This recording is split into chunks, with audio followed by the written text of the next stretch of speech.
കൂട്ടുകാരെ, എല്ലാ കൂട്ടുകാർക്കും വീണ്ടും വരുന്നവനായ നമ്മുടെ കർത്താവായ യേശുക്രിസ്തുവിൻ നാമത്തിൽ എൻ്റെ സ്നേഹവന്ദനം.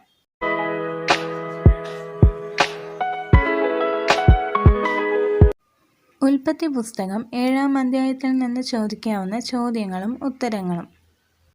ചോദ്യം 1. നോഹയും കുടുംബവും പെട്ടകത്തിൽ കയറി എത്ര ദിവസം കഴിഞ്ഞപ്പോഴാണ് ഭൂമിയിൽ ജലപ്രളയം ഉണ്ടായത്? ഉത്തരം 7 ദിവസം. അടുത്ത ചോദ്യം, ജലപ്രളയം ഉണ്ടായപ്പോൾ നോഹയ്ക്ക് എത്ര വയസ്സായിരുന്നു? ഉത്തരം 600. അടുത്ത ചോദ്യം, ജലപ്രളയ കാലത്ത് എത്ര ദിവസം ഭൂമിയിൽ മഴ പെയ്തുകൊണ്ടിരുന്നു?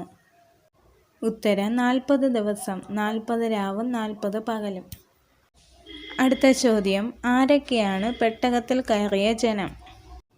ഉത്തരം നോഹയും കുടുംബവും.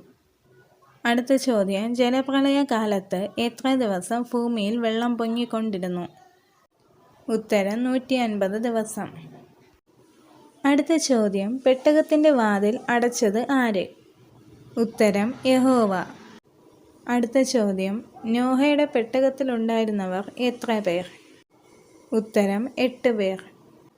ഇവിടെ ചോദിച്ച എല്ലാ ചോദ്യത്തിൻ്റെ ഉത്തരത്തിനും അതിൻ്റെ റെഫറൻസും കൂടെ കൊടുത്തിട്ടുണ്ട്. സംശയമുള്ളവർ അത് നോക്കിയാൽ റെഫർ ചെയ്യുക. അപ്പോൾ അടുത്ത് നമുക്ക് 8-ാം അധ്യായത്തിൻ്റെ ചോദ്യങ്ങളുമായി പിന്നെയും കാണാം.